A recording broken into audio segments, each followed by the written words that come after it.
শেখ হাসিনার বিরুদ্ধে মানবতা বিরোধী অপরাধের মামলায় প্রধান তদন্ত কর্মকর্তা মোহাম্মদ আলমগীরকে আজ ফের জেরা করবেন স্টেট ডিফেন্স। এই মুহূর্তে আন্তর্জাতিক অপরাধ ট্রাইব্যুনালে আছেন রিপোর্টার আফজাল হোসেন। সরাসরি যাচ্ছি তার কাছে।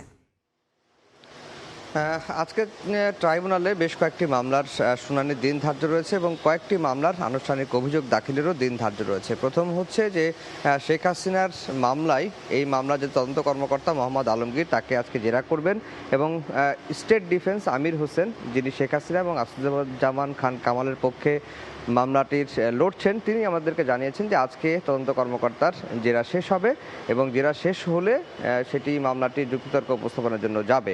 এর বাইরে আশুলিয়ায় 6 লাশ পোড়ানোর মামলার সাক্ষ্য গ্রহণের দিন ধার্য রয়েছে। এর মধ্যে আসামিদেরকে যারা গ্রেফতার রয়েছেন তাদেরকে ট্রাইব্যুনালে হাজির করা হয়েছে। এর বাইরে সবচেয়ে গুরুত্বপূর্ণ হিসেবে দেখা হচ্ছে প্রসিকিউশনের তরফ থেকে যে গুমের মামলা, অর্থাৎ আওয়ামী লীগের সময়ে যে গুমগুলো হয়েছে সেই গুমের মামলার একটি মামলার তদন্ত শেষ হয়েছে এবং আজকে এই মামলার আনুষ্ঠানিক অভিযোগ দাখিল করা হবে। এটি chief prosecutor advocate Tajul Islam নিশ্চিত করেছেন এবং তিনি বলেছেন যে আজকে ট্রাইব্যুনালে আনুষ্ঠানিক অভিযোগ বা তদন্ত রিপোর্ট দাখিল করা হবে।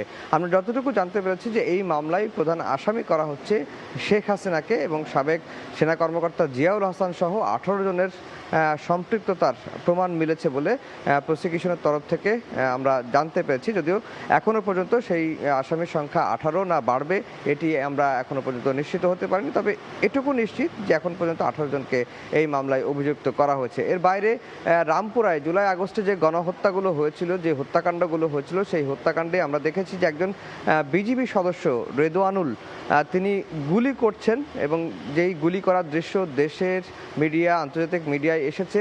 আমরা যতটুকু জানতে পেরেছি যে এই মামলারও আজকে আনুষ্ঠানিক অভিযোগ দাখিল করা হবে এবং রামপুরায় সে সময় 22 জনকে গুলি করে হত্যা করা হয়েছিল। এই মামলায় বিজিবি সদস্য যাকে গুলি করতে দেখা গেছে রেদওয়ানুল সহ 4 জনকে অভিযুক্ত করা হয়েছে। এরকম একটি ফরমাল চার্জও আজকে দাখিল হতে পারে এবং আরও একটি মামলার ফরমাল চার্জ আজকে দাখিল হতে পারে। মোট 3টি মামলার ফরমাল চার্জ দাখিলের দিন ধার্য রয়েছে, সেই প্রস্তুতি প্রসিকিউশন নিচ্ছে। একই সঙ্গে শেখ হাসিনার মামলা তদন্ত কর্মকর্তার জেরা আজকে শেষ হতে পারে এবং আশুলিয়ায় 6 মরদেহ পোড়ানোর মামলার সাক্ষ্য গ্রহণ আজকে হবে। তো এই ছিল আন্তর্জাতিক অপরাধ ট্রাইব্যুনাল থেকে আমার কাছে সবশেষ খবর। আন্তর্জাতিক অপরাধ ট্রাইব্যুনাল থেকে যুক্ত হয়েছিলেন সহকর্মী আফজাল হোসেন।